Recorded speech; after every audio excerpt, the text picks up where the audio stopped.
Hello, welcome to another episode of TomBecka.com, where everyone has a story to tell, and man, I'm loving this story here. Kids, gather around. For you youngins listening to this podcast, back in the day, there was a team called the Green Bay Packers. Now, this was a football team unlike any other football team. Yeah, Vince Lombardi, who, of course, the Super Bowl trophy is named after, Vince Lombardi had gathered this group of football players and turned them into incredible champions. And it was a great time in football. That was back in the day, you know, and you didn't have big contracts. Everybody had a job in the off season. You had just tough guys that wanted to play football. They worked hard, they played hard, they partied hard. And my guest is a woman that knew the Green Bay Packers of that era rather well. I guess you could say, if you were so inclined, that Sandy Sullivan would have been a football groupie back in the day. Yeah, she dated many of the players. She traveled with them. She got to know them. And, fell in love with them. It's a cool story about a different era. It's a cool story about basically the Mad Men era. And things were a little bit different back then. Although, one thing that wasn't different was that football and women, they seem to get along really, really well. So, how did all of this begin? Well, what happened is when I got out of high school, I came from a small town in Wisconsin, and I moved to Milwaukee when I got out of high school. A lot of kids either went to Minneapolis or to Milwaukee or Chicago.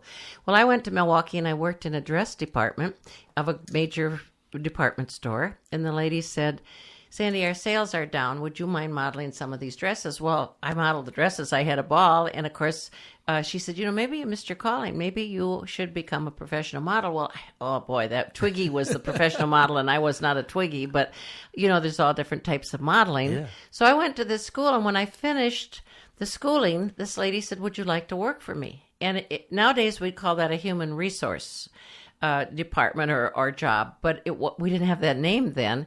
And my job was when someone called in for a model that I would put the right person with that right job. So one day I got a call, and the man said he was Tom Miller, and he was the assistant general manager of the Green Bay Packers. And they were going to be putting a booth in this Milwaukee Sentinel sports show that spring. And I said, "Okay, what do you need?" And he said, "Well, would you send 4 or 5 young ladies down because we want to find someone who'll man the booth while we're up in Green Bay." And I said, "Well, could I come? Could I come too?" And he said, "Absolutely." Well, I didn't get the job, and I really didn't care because all I knew was from what I had read in the newspaper that the Green Bay Packers were not a very good football team, and they were from Green Bay, Wisconsin, and I had never been to Green Bay, so I didn't really care. And I got home, and Tom Miller was calling me, and he said, "Would you take the job even though you were my second choice?" And I said, "Well, what happened to the girl that you chose?" And he said, "Well, she got home, and she didn't realize that the sports show lasted 10 days, and she had other commitments." So I said, yes. Well, that simple yes changed the course of my life. So much so that had I not said yes, many years later, I would never have met my husband, nor would my daughter Carrie have been born. It all hinged on that yes. So you took a job of modeling for the Green Bay Packers. Well, I was they wanted to, there's like a man the booth, basically. Just man the booth, right, yeah. Just like you go to the auto show or the home show, and there's a young lady there that opens the door to the car for you. Well, I didn't know anything about it. Well, I didn't know what I was supposed to do. And I was busy setting up the booth. This was April 1961. And I was busy setting up the booth, and I wanted to talk to the Evan Road Motor people, and I wanted to be in touch with the people who had the fly fisher, because I knew I'd have a lot of downtime. So I looked down the aisle, and I thought, well, who in the world is this guy coming? And he had his kind of bent over with his hands behind his back, and he had his fedora on, and he comes down the aisle, and he walks right up to me and says, "Hello, Sandy, I'm Vince Lombardi." Well, all I knew at 19 years of age is that this guy's the boss, and so you right away, what do I do? What do I do? I said, well, and I knew enough to call him Coach. And I said, "Would you tell me what I have to do?" And I said, "Because I really don't understand." And he said, "Let me give you my objectives." And I said, "Okay." And he said, "I put 6,000 seats on that stadium in Green Bay, Wisconsin, and I have a winning football team, but nobody knows it yet. Will you help me sell the season tickets?" And I said, "Sure, Coach, but how do I do that?" Well, he said, "We brought down a television set, and it has an endless loop film in it. And it's of the Green Bay Packers last fall losing to the Philadelphia Eagles in the Western Division title game. But he said if people see that and watch that film, they're going to see how good we are and they'll buy some tickets. And he said, I want you to take the pictures of the players, and they're all in their jerseys, and I want you to memorize their number and their name and then watch that film. And back in the 60s, in those early 60s, we had a kind of an epidemic in the country where everything was paint by numbers or do everything by, you learned by numbers. Right. So I literally learned professional football, at least the rules of the game at that time, in the early 60s in 1961, which was really the big year. And he said, we're gonna be the world champions this year, Sandy. He said, I'm going to put Green Bay, Wisconsin on the map. And he said, you're going to help me. And it was really an amazing experience. So what was he like? I mean, yeah, just the way you describe him coming down, I see this picture, and it does seem that from what you're saying so far, is that Vince Lombardi was as advertised. I mean, he was a guy. He was a tough guy. No nonsense. Yeah. This is it. Here are my objectives. Yes, Yeah. I right. mean, and boom, boom, boom, boom. And he had all mapped out and wanted you to knew what he wanted you to do. Right. Well, then he said to me, I said, well, when I said I'm not sure what you want me to do or what my job is going to be, what are you expecting? And he said, well, and then he kind of loosened up a little bit. He said, I tell you what, Sandy. He said, I have a fullback and I have a halfback and I've got a quarterback. So I think I'm going to let you come along and be our drawback. And of course, I took him seriously. I thought, wow, what does he mean by that? He probably thought, oh boy, I shouldn't have said that, you know. Well, and then all the ladies would go by and they would wait till their husbands or their boyfriends were down the aisle. And then they'd come back and they'd say to me, have you got a picture of Paul Hornung? And I'd say, well, Paul Hornung, what's the deal with this Paul Hornung? Oh, you don't know who Paul Hornung is? Oh, my goodness. He was the Heisman Trophy winner, and he went to Notre Dame, and he's got blonde curly hair, and he's so cute. And, of course, when you're 19 years old, cute is all that matters, you know. Yeah. And I said, wow, what's the deal? And they said, and he's the most eligible bachelor in the United States. And I said, whoa, I'd like to meet this Paul Hornung. Well, long story short, he never showed up at that show.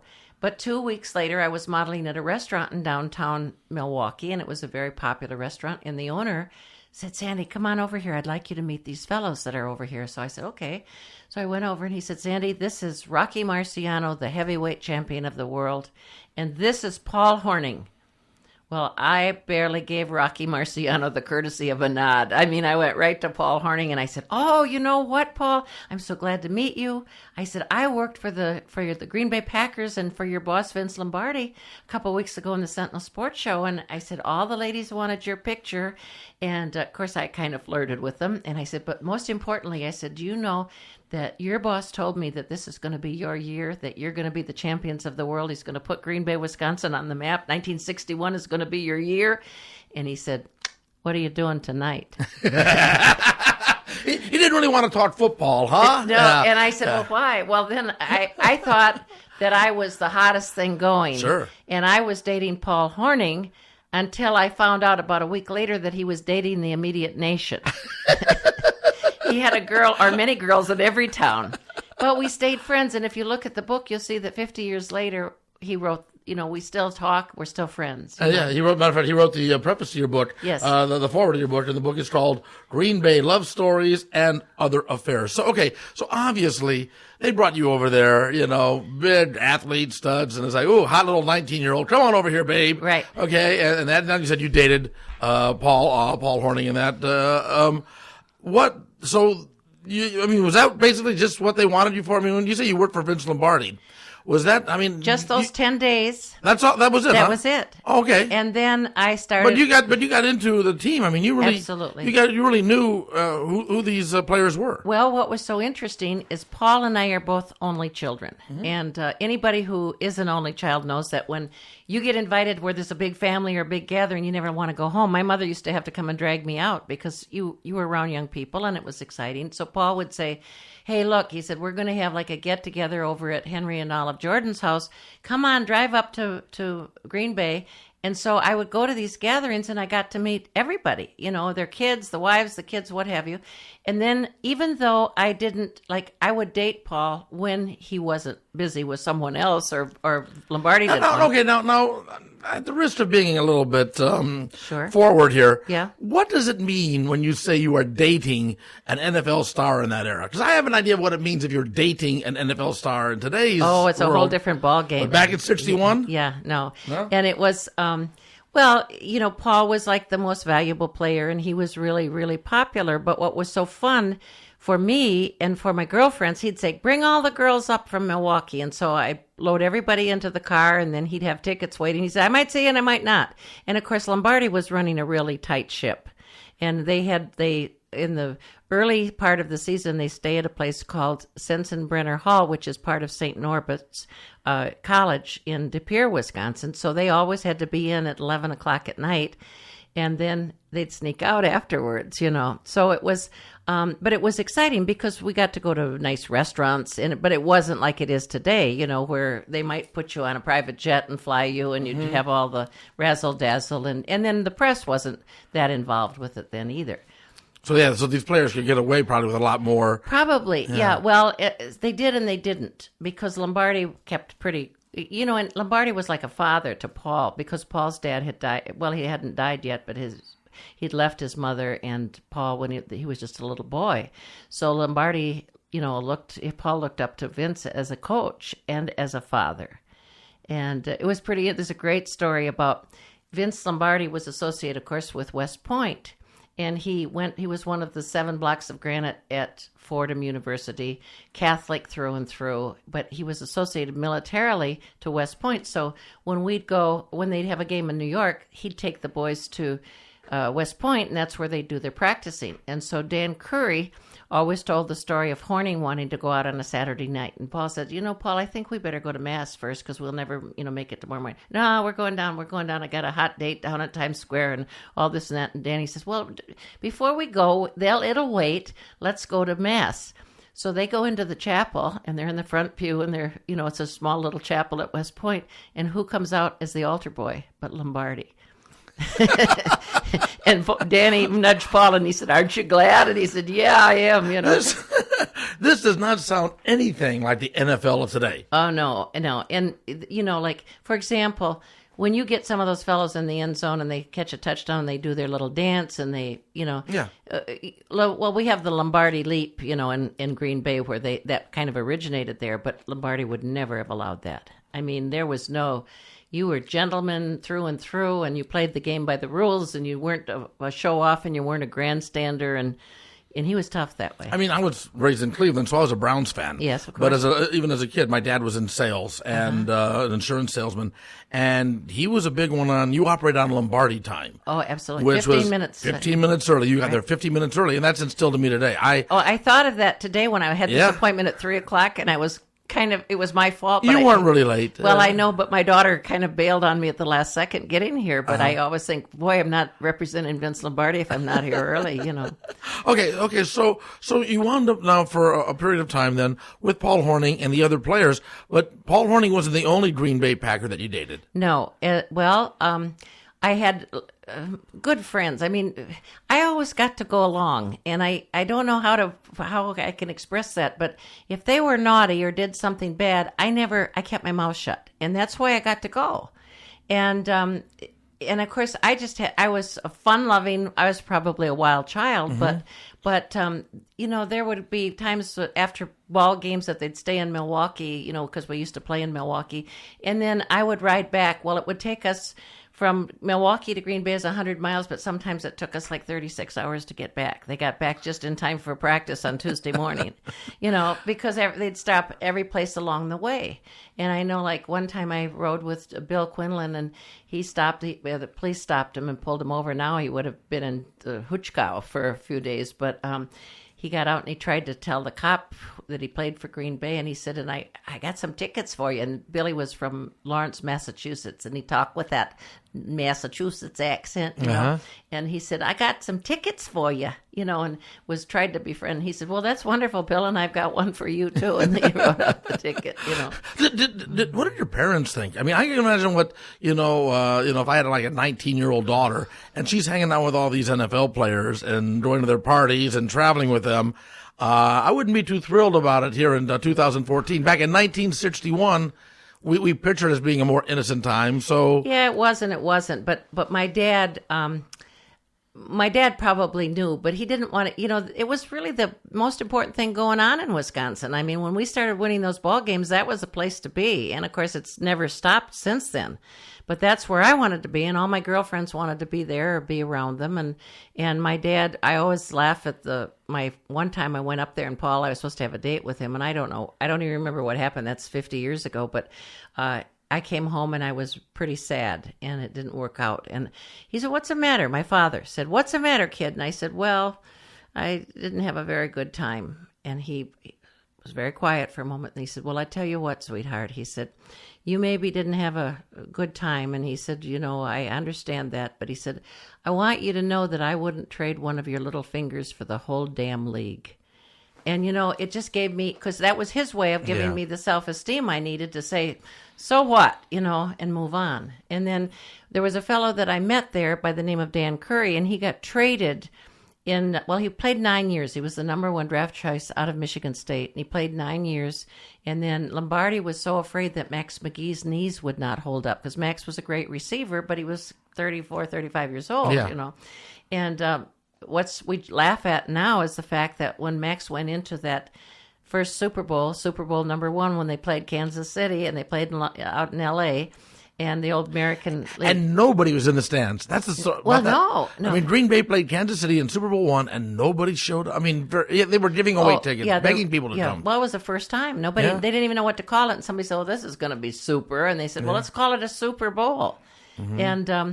And Lombardi was very nervous because he had to show that he, as the NFL coach, could beat the AFL, And of course, if you remember, we had Fred Williamson, and he was bragging that he was the hammer. He was the hammer. He was gonna fix everybody. And of course, Willie Wood, there's a great story. He said, "Hey, the hammer's talking. We all got to stop and listen to the hammer," But anyhow, that game was.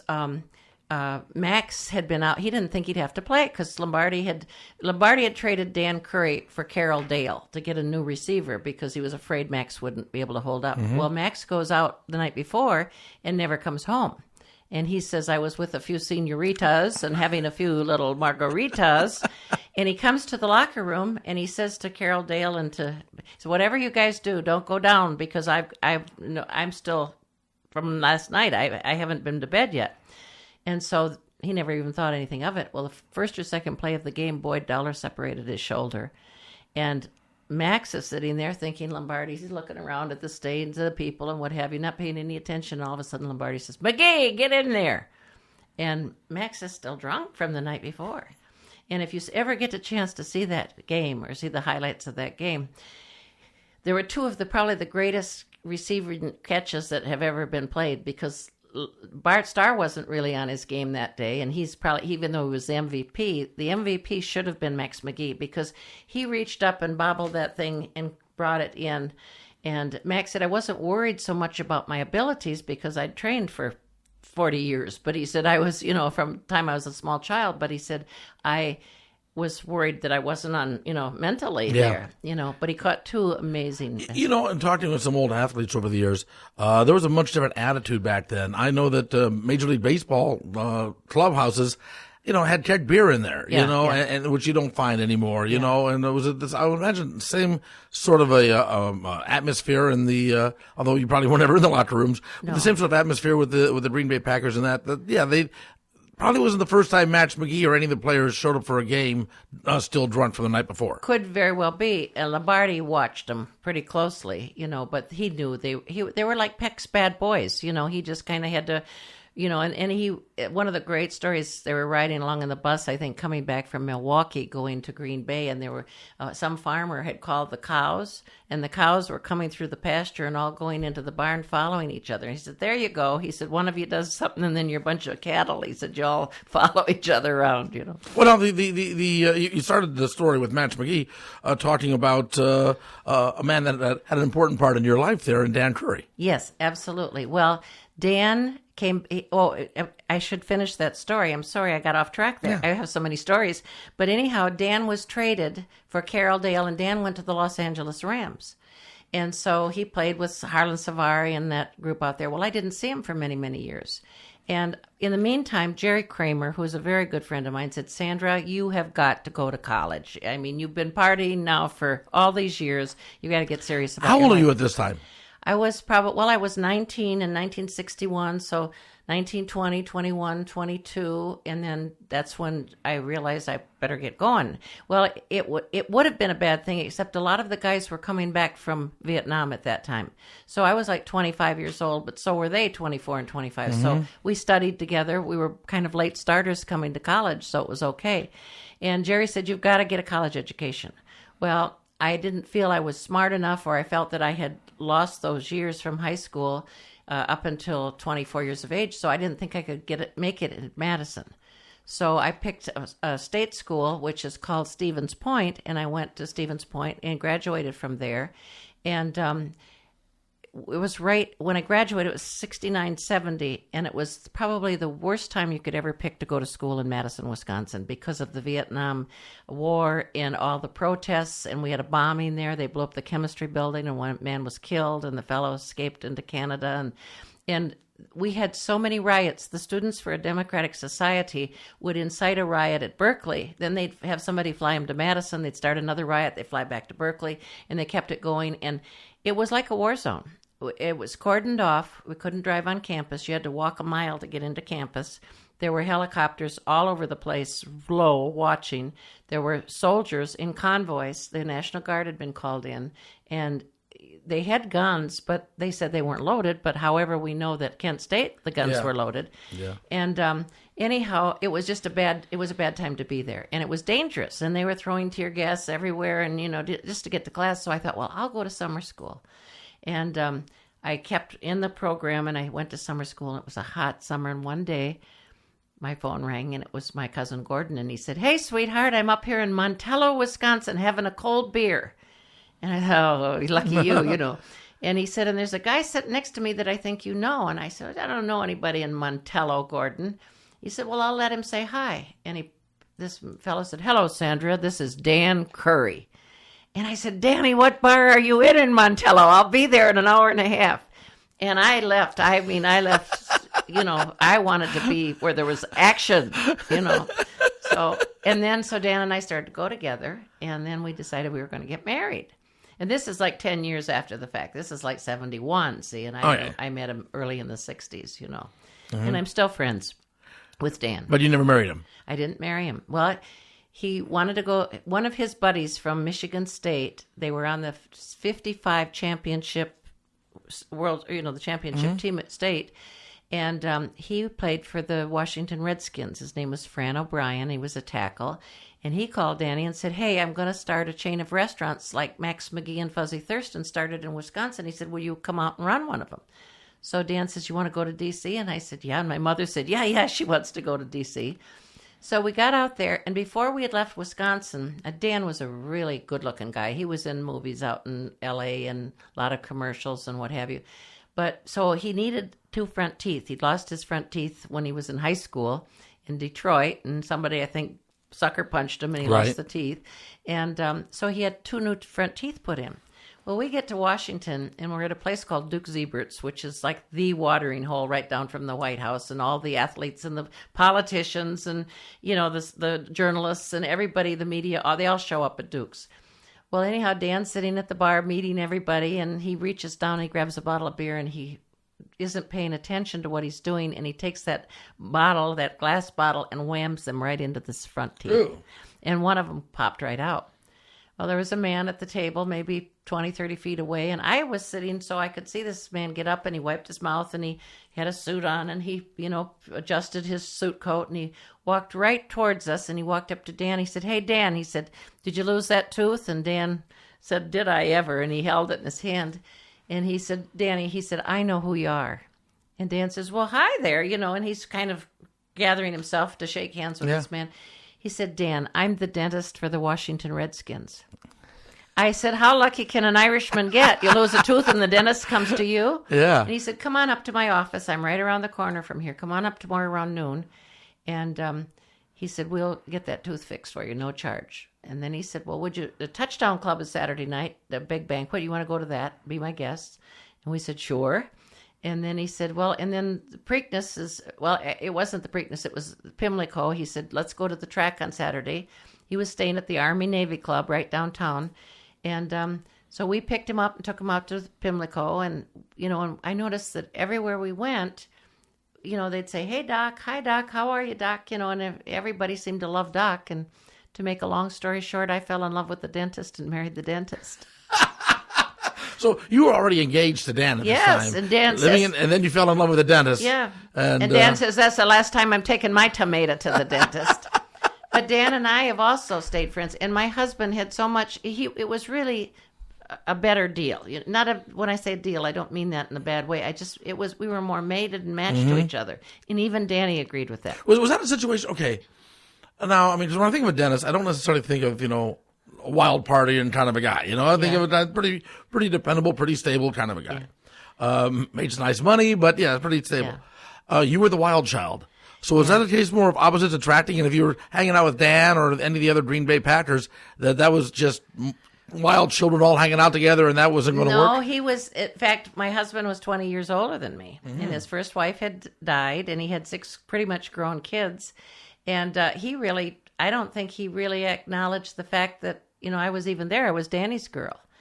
And I realized that I had this super big crush. I'd see his face and my heart would just pound. And so one day I just thought, well, maybe I just better tell him.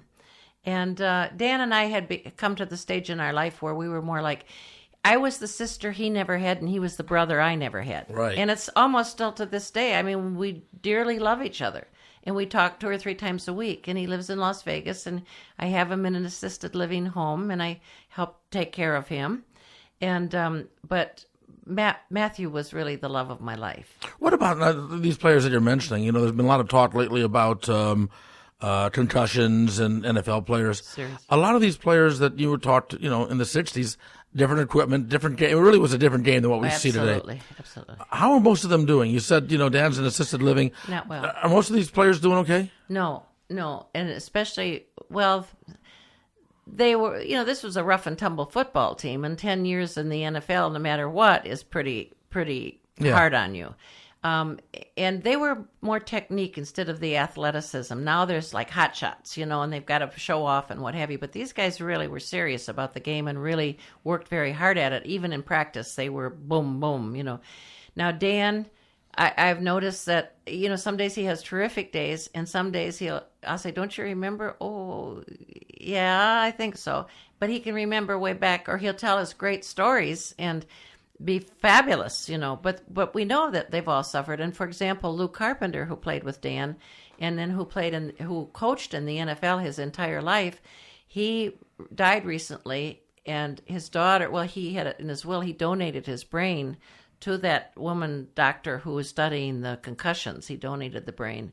And I would like very much, I don't know if I could talk Danny into it, but I think it's, there's different stages of that. But Dan, I know, had 3 concussions. And he said, man, your lights go out and they just go out, and then you come back and, of course, they put you right back in the game. And it depends on what position they played. It depends on how well they were protected by other players, of course. And, of course, now they're really taking precaution with the helmets and what have you, but they didn't have that type of... What about the NFL or the Players Union taking care of these older players? Well, they don't. Well, I think they try. But, it's all you have to do is follow the money. And the NFL made that settlement for, $700 million for all these players, but there's, it's not enough. It's not going to take care of them. The other thing that I've noticed in dealing with some of the, like Frank Wosheets, who was the head of the Players Association, Frank, they tried to do as much as they could, but they're always it's a war between the NFL and the Players Association. I mean, because it's all follow the money, and it seems like they're jealous of each other, or they're competing with each other. That SOB there and this SOB there, and there, And I'm going, God, I know it's big bucks and I know it's big money, but you've got human beings that are the factor in there that are suffering for it. When you talk to these, your friends who used to play for the Green Bay Packers back in the day, if you talk to them today, now, like you said, they're old. I mean, even if you didn't play football and you get to, because they've got to be in their mid-70s, right? Well, Willie Davis, there's a big party this summer at the Bellagio, and he turns 80. Yeah. Bart Starr turned to 80. Danny is 79 in June. So, So okay. So even if you didn't play football, you've got aches and pains and Yes. maybe memory loss and that at that age. So when you talk to these players today, do they regret having done the NFL? Do they regret? No. They- I don't think,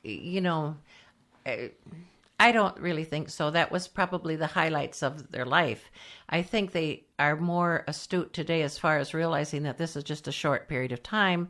And, but the money wasn't there years ago. And, I think the first Super Bowl, Boyd Dowler told me that year he made $15,000 for the first Super Bowl. And I think it was $70,000, and he was one of the top receivers in the NFL. But they all had to have jobs in the off season. Nobody made the kind of money that they make now. And quite honestly, and I maybe get in trouble for saying this, but the NFL lied to those guys. They said, we don't have any money. We don't have any money in the 60s. So Danny, I know his signing bonus out of Michigan State, number one draft choice in the nation, was $10,000. And Jerry Kramer heard about that for the first time about 3 years ago. And he said, $10,000. They only gave me $7,500, And I don't know. Just guessing now. What would that be today? Any idea? 10 times more, 15 times more. But now That's still not a lot, though. Yeah. Now you get $60 million for signing for coming on board. Yeah. And if you don't, of course, it's all relative. I understand that, but the money was there, and then you mentioned the Players Association. Quite honestly, if you really look at the money and you figure out those young guys where that's all built up, they're just waiting for the old guys to kick the bucket. As soon as they get out of the way, it's theirs. Yeah. So. Well, okay, let's go back to now when, young girl hanging out with the Green Bay Packers. And you're there, and you mentioned like Bart Starr. Bart Starr, to this day, although you say he's 80 years old, but Bart Starr he was the quarterback. He was it. He was, in that day, what Peyton Manning is today. Yes. He was the guy. What was he like?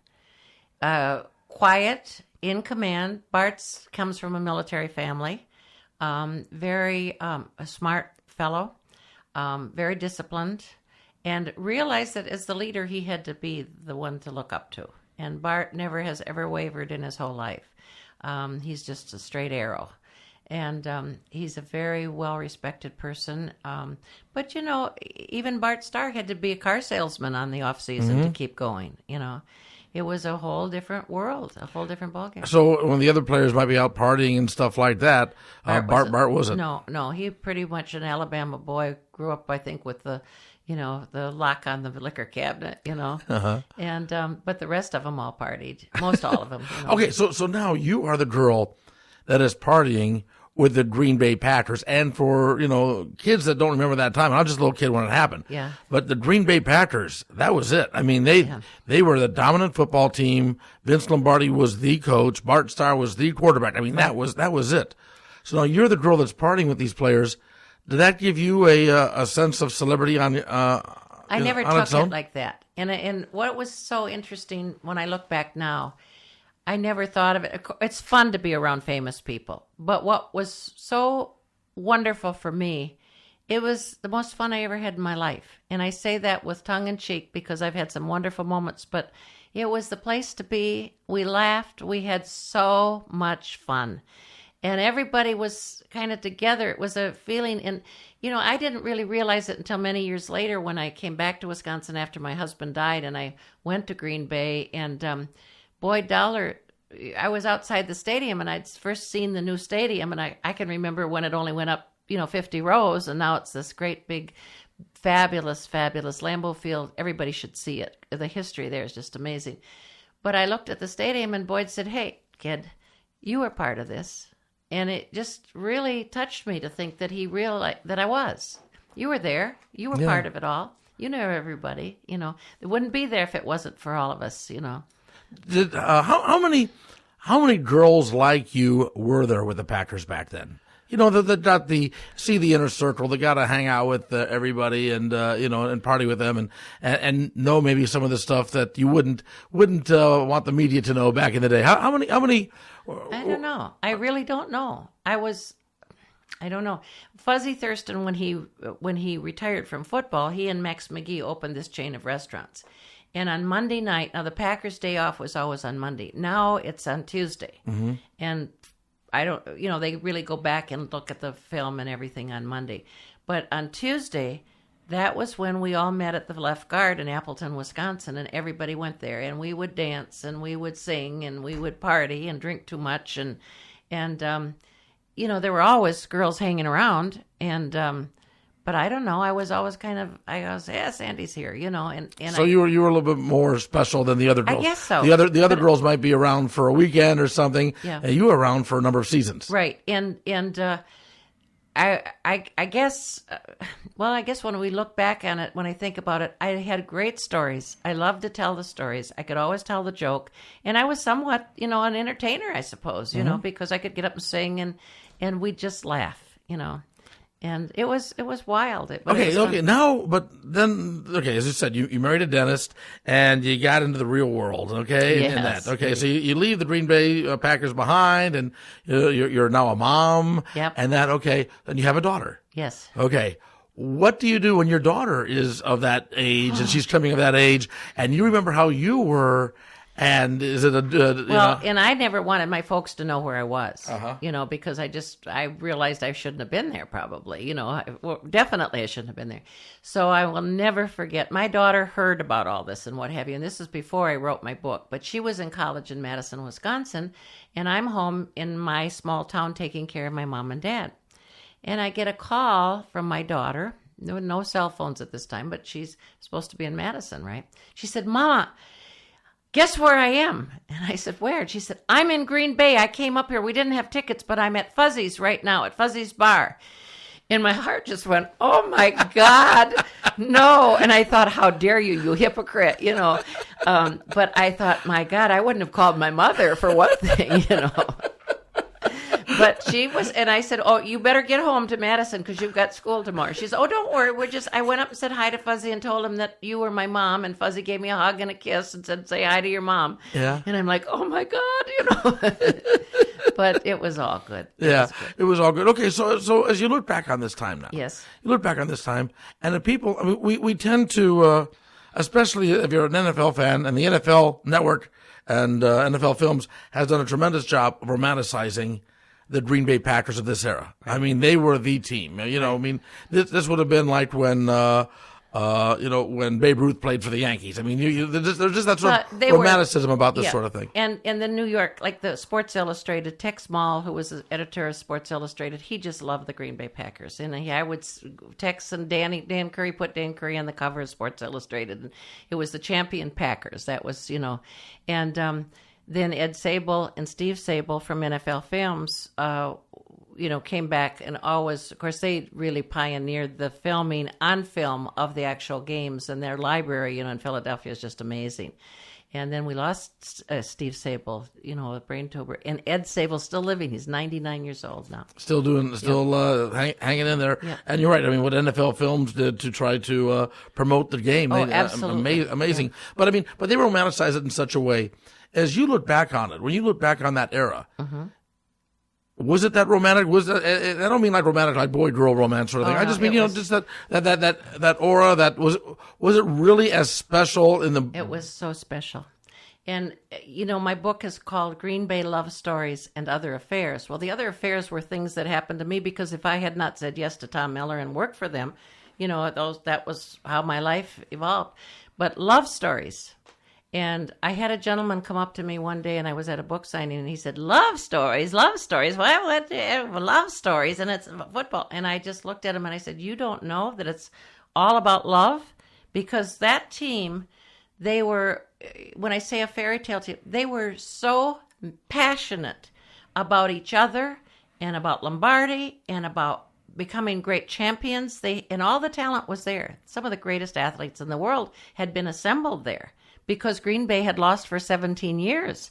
So when the drafts came around, they got the pick of the cream of the crop. And Lombardi never really recruited. He did bring Emlyn Tunnell, and he brought Emlyn from the New York Giants because there were really no black players in Green Bay, and he wanted to break that, mold. But when Lombardi came, all those players were there, and they were the great champions. And when he took the chessboard and put the players in the right spots, and they started to win. And he told them, "You're going to be champions of the world." And he just drilled that into them all the time. And it was he painted a picture for them, and he painted it for the fans. And I believed the picture, and it was a love story. There's no other way to put it. It was all about love. It was all about desire and passion and knowing that you're great and believing you're a champion and knowing that was your destiny. And I get goosebumps right now even talking about it because they knew they were going to be champions of the world. And they took a team that was nothing in a little tiny town in Wisconsin. And a man the other day said to me, "Wouldn't you think," he said, "isn't that kind of strange that little bitty town, wouldn't you think they'd want to get out of there and go to a place like Chicago or New York?" And he said, "Why do you think that is?" And I looked at him and I thought, how do you answer? I said, "Well, have you got all day? I can tell you about it. The pride that's there, and the people own the team. And the history is just totally amazing. Those fellows that played in 1920 and how that carried through. And it was, and Lambeau was still alive when I was dating Paul, because Paul, we'd go up there. He had a home in Fish Creek, Wisconsin, up in Door County. And, of course, Lambeau kind of thought, but Paul reminded him of himself, I'm sure, but he was quite a character, too.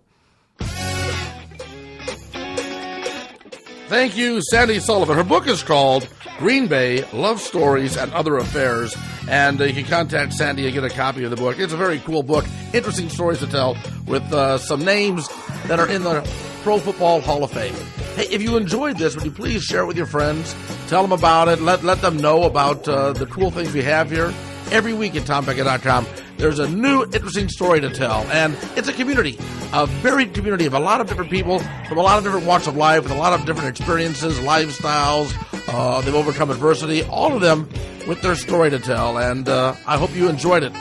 Hey, join us again next week. And if you liked what we did, please, make a donation. Put a few bucks, buy me a sandwich, buy me a beer, buy me a car. Make a donation there on TomBecka.com and help keep this podcast alive. Till next time, take care and bye, y'all.